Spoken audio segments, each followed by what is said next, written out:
Japan is very different to Australia in that they clad their buildings in tiles, lots of tiles. There's lots of earthquakes here, so the buildings are concrete.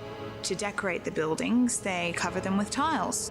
It's almost like architectural jewellery. They treat a tile beyond just a wet area product. It's something that's decorative.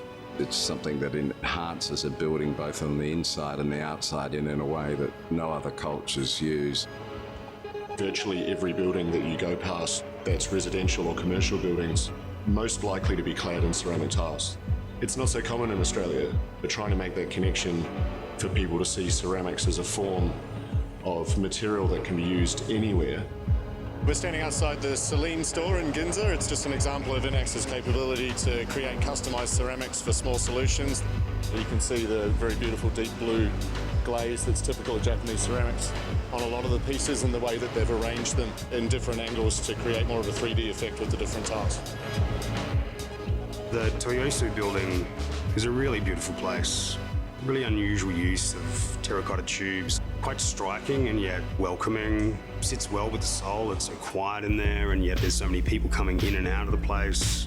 It's definitely beneficial for me as more of a stone person to understand the importance of the products and the Inax range of materials. Really embracing this more holistic, cultural type product. There's still many, many artisans working inside their family homes and firing individual pieces of ceramic art.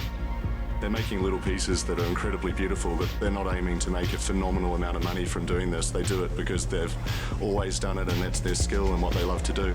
It's a really touching experience to go and see the beauty that these people create every day. We're in Tokyo in the Aoyama district. Right behind me is the Marc Jacobs building.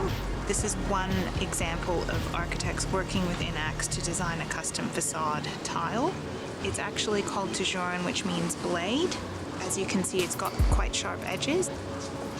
We're just around the corner from the Marc Jacobs and the Prada building. This is another building featuring an exterior in a customised Inax tile.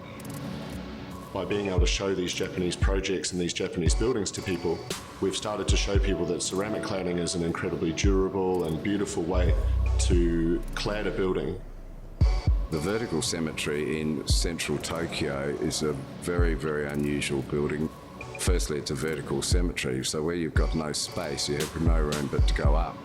The front facade is covered in a random selection of Inax ceramic architectural tubes in different colours and in different profiles. We also can see a very typical tiling method here in Tokyo and in Japan generally of the smaller mosaic style tiles being installed to basically the entire facade of the building. You can see it wrapping around the vertical faces, the radius faces. And then there's little highlights on the outside of the building around the fences and walls in a famous Inax product called Sentuzai. I think I was a bit overwhelmed by the beauty and just quantity of product that's out there that are produced from the factories that we went to visit. It's a result of this incredible passion that these individuals have and the commitment to their industry. People understand that these materials are not just a two-dimensional tile. There's a lot more to it.